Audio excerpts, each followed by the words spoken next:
Généralité sur les escarres.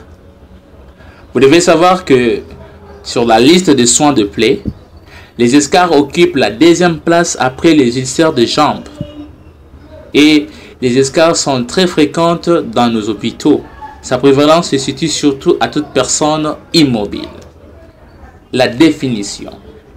Une escarre est une lésion cutanée d'origine ischémique liée à une compression de tissu mou entre un plat dur et les saillies osseuses. Une ulcère peut être également appelée l'ulcère de décubitus ou plaie de pression.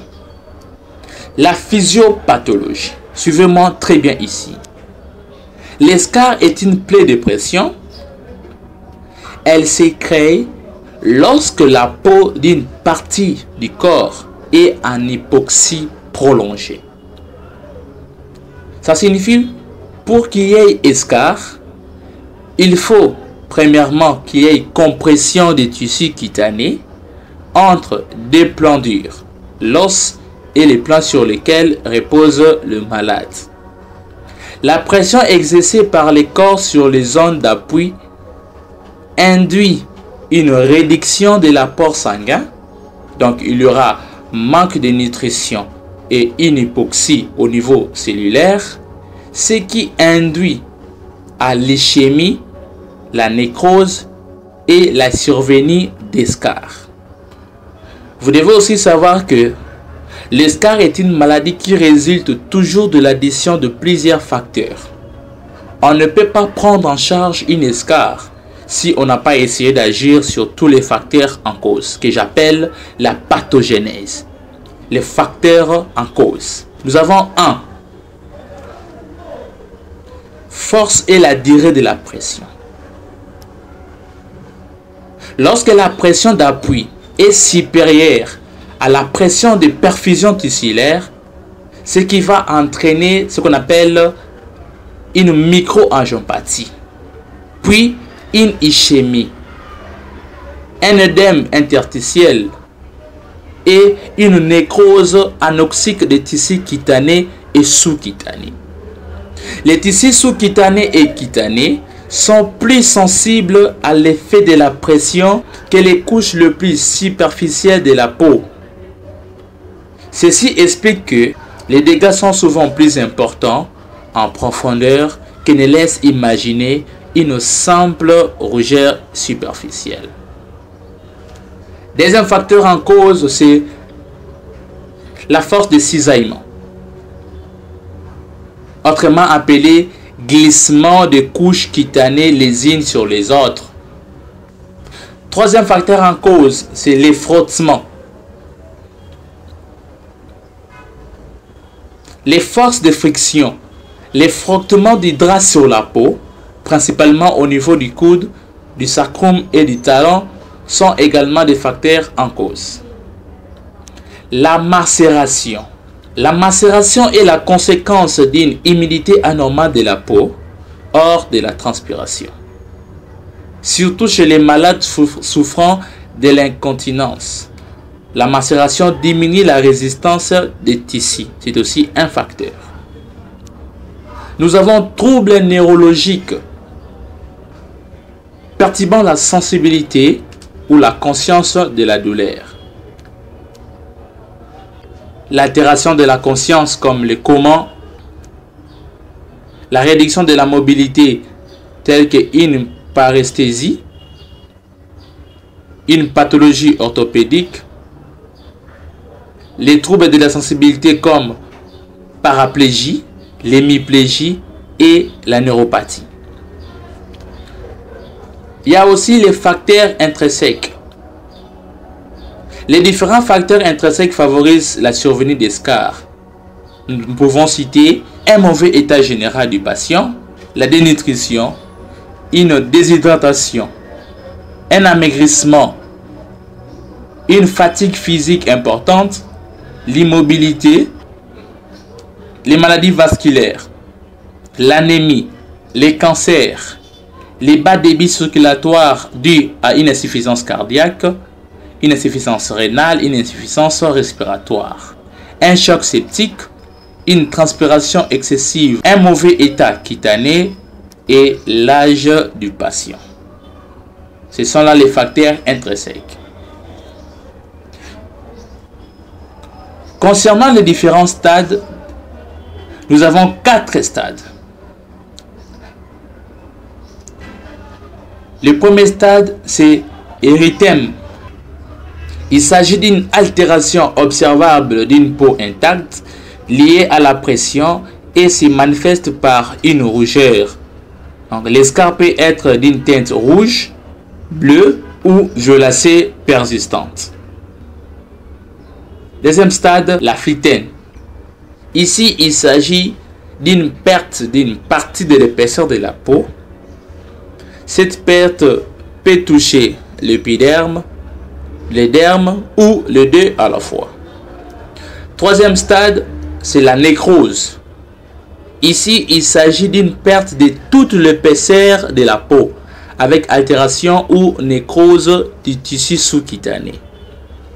Et le quatrième stade que vous voyez là-bas à la fin, il s'agit d'une perte de toute épaisseur de la peau avec destruction importante des tissus, un envahissement et des fissures, la localisation des escarres. Donc nous voyons les zones à risque.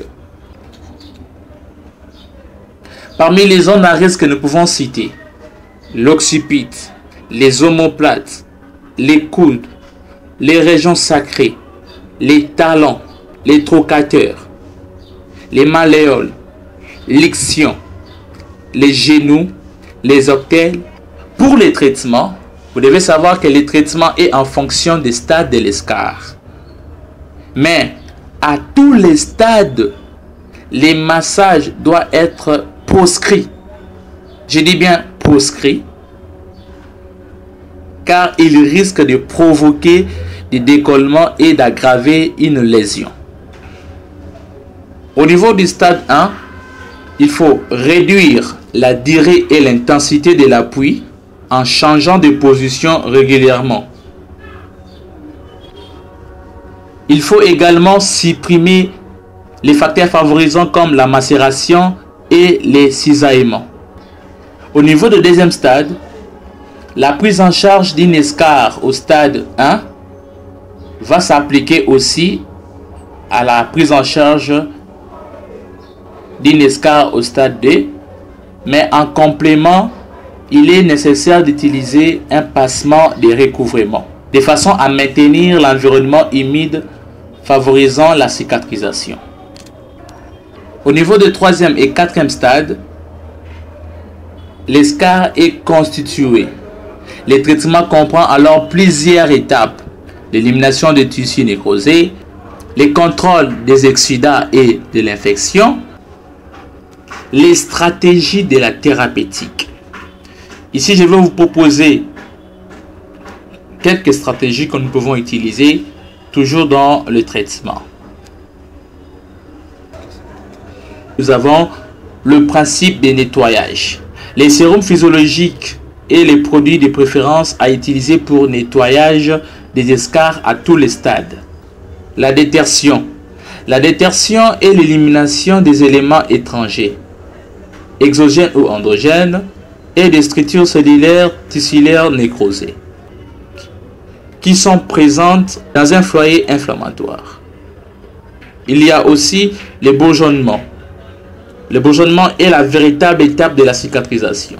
À ce stade, il ne faut pas utiliser les produits antiseptiques ou antibiotiques. Il faut être le moins agressif possible de façon à respecter les bourgeons charnis qui comblent progressivement la plaie.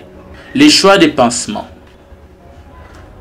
Les choix du pansement dépendent du stade, de la localisation, de la taille et de la profondeur de la plaie, ainsi que de l'état de la peau périlésionnelle. Nous avons la prise en charge nutritionnelle. L'alimentation naturelle doit être privilégiée. Il faut une bonne alimentation car cela va favoriser la bonne cicatrisation. Les compléments nutritionnels oraux comme les hyperénergétiques et Les hyperprotidiques sont des mélanges nutritifs complets administrables par la voie orale. La prise en charge de la douleur. Une douleur peut accompagner une escarre, donc il faut donner aussi les antalgiques. L'installation et repositionnement régulier des malades. La pression étant le facteur le plus important de développement des escarres, il faut éviter les appuis prolongés par de différentes méthodes. Une fois les malades est bien installés, la protection des zones d'appui sera assurée par des coussins, donc des oreillers. Rythme des changements de position. Changer les malades de position toutes les 2 heures.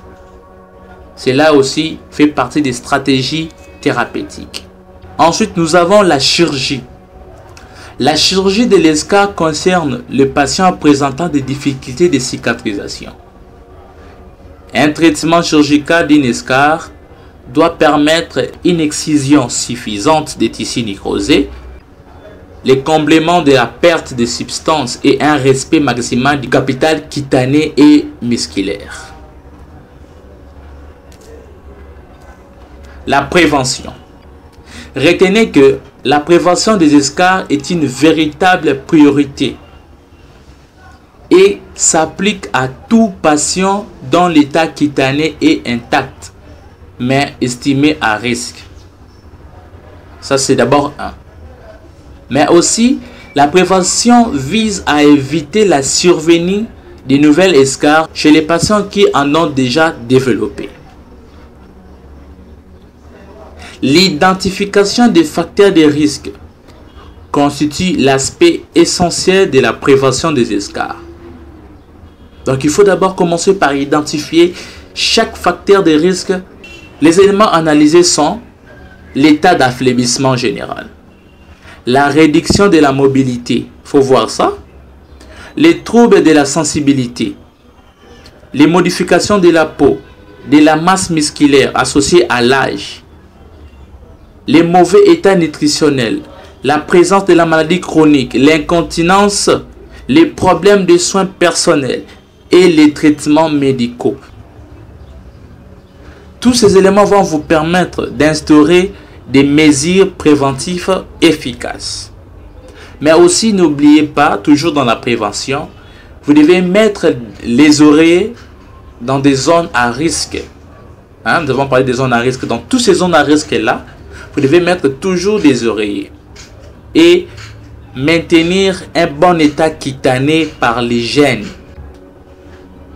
Une toilette complète, minutieuse et rigoureuse tous les jours. Et aussi, il faut changer des draps et des linges. Voilà ce qu'il faut faire dans la prévention. Nous voici arrivés à la fin. Et je vous demanderai de télécharger la vidéo, de vous abonner, d'aimer et partager cela.